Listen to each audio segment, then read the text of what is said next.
Hili alikuwa mzee wetu, mzee Ndaliko Karumela, wengi hawamjui, lakini alitumia neno bei ya nafsi moja. Kwa namna gani? Kwa namna ya ulizo. Alisema, unajua bei ya nafsi moja? Na nilisikia Sofoni Kasiki naye alirudia neno hili katika extra yake moja ya video. Alimtaja mzee Karumela juu ya neno unajua bei ya nafsi moja. Katika somo ya leo nilipenda bei ya nafsi moja, kila mtu arudi kunyumba naisha kuwa mzigo ya kababu. Sasa unafika mnyumba alafu unalia. Unasema nafsi moja, Mungu kwa nini ulifanya uliinvestir ukatia uwezo na mali yako juu nafsi moja yoyote? Unaweza kumwambia mwenye kupembeni na kumuuliza unajua bei ya nafsi moja? Muulize mwenye kupembeni. Wengine hawajauliza, je, unajua bei ya nafsi moja? Muulize mwenye kupembeni. Iliomba mtu anajua bei ya nafsi moja. Sikupenda nianje mbali, nilipenda nianje pale Ezekiel 13 shairi la 4. Ezekiel 13 shairi la 4 nasema, Ezekiel 18, samahani, ilikuwa 18 ambao mchungaji alianza nayo 18 shairi la 4. Ezekiel 18 shairi la 4 inasema hivi, tazameni, nafsi zote ni mali yangu, kama nafsi ya baba ndivyo ilivyo nafsi ya mwana mali yangu vile vile. Nafsi inayofanya dhambi itakufa.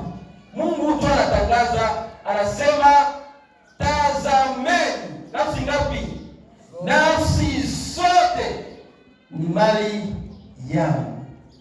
Kufuatana na context au maana ya neno nafsi katika pahali ambapo tumesoma, maana yake mtu. Tunaposema nafsi mara nyingi katika somo zingine na katika maandiko mengine tunasema nafsi iko nafasi ya pili ya mtu, ambayo ndani yake unaikala mawazo, akili, ufahamu. Lakini katika context hii ya Ezekiel ambayo tumesoma, wakati Mungu anasema nafsi zote ni mali yangu, ni kusema watu wote ni mali ya Mungu. Tunaposema nafsi, sio tu nafsi ile nafasi ya pili, ni roho na nafsi ambayo tunataja, alafu ile inafanya nafsi ambayo Mungu anafanya nini? Anataja katika Ezekiel. Watu wote ni mali ya Bwana. Ambia mwenye uko pembeni, wewe ni mali ya Bwana. Nafsi ya watu warefu, nafsi ya watu wafupi, nafsi ya watoto na nafsi za wale ambao wakali tumboni ni mali ya nani? Ni mali ya Bwana. Awe ameokoka, awe hajaokoka, awe mwizi, awe mlevi, ni mali ya nani? Ni mali ya Bwana. Mungu ndiye anatangaza hili. Sie wanadamu tunaweza tenga grupu ya walevi, tunasema hawa haiko mali ya Bwana, sababu wanakunyaka pombe. Tunatenga grupu ya wakuluna, tunasema hawa wazua nakataka watu kumupanga, haiko mali ya Bwana. Lakini Mungu anakuya anasema hawa walevi na hawa wakukata watu, yote ni mali ya nani? Ni mali yangu. Tunahitaji tuelewe kwamba nafsi zote ni mali ya Bwana. Mtu mmoja kajiuliza katika Zaburi sura 8 mstari wa 4. Alijiuliza nini? Zaburi 8 mstari wa 4. Alijiuliza ulizo moja. Zaburi 8 shairi la 4 inasema hivi. 8:4. Mtu ndio kama umepata unasoma Zaburi sura 8 shairi la 4. Ndio. Mtu ni kitu gani? Mtu ni kitu nafsi ya mtu ni kitu gani? Ndio, mtu ni kitu gani hata umkumbuke? mtu ni kitu gani? Alafu Mungu mwenye iko napata sifa ya malaika, mwenye iko na abudiwa kila siku, wanamuimbia na kumtapa. Asa iko pale iko nasikiliza sifa, mawazo yake mnakia imani ya mtu.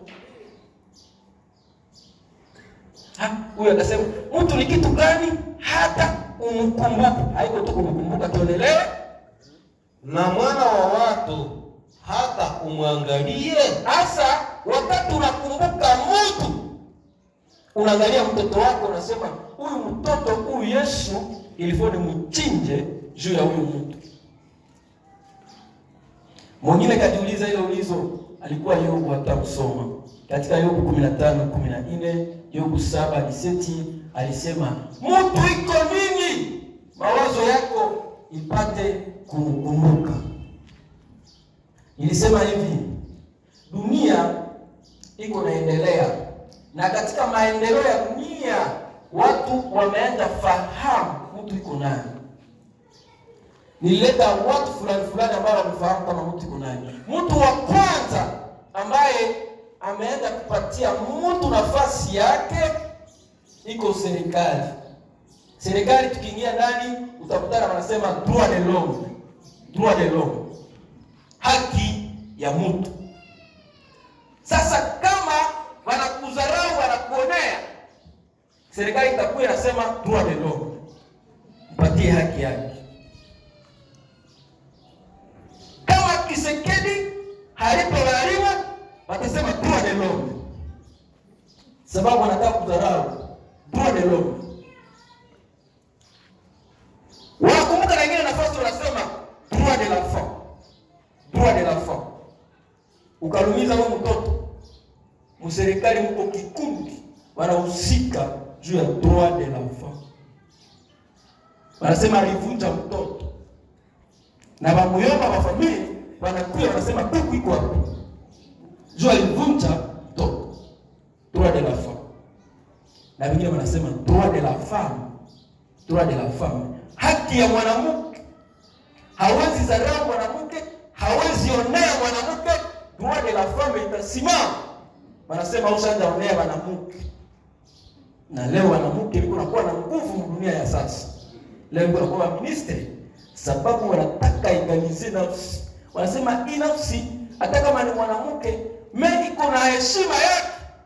Asa serikali iko nataka kurespekte droit ya watu, wanaheshimia nafsi za watu.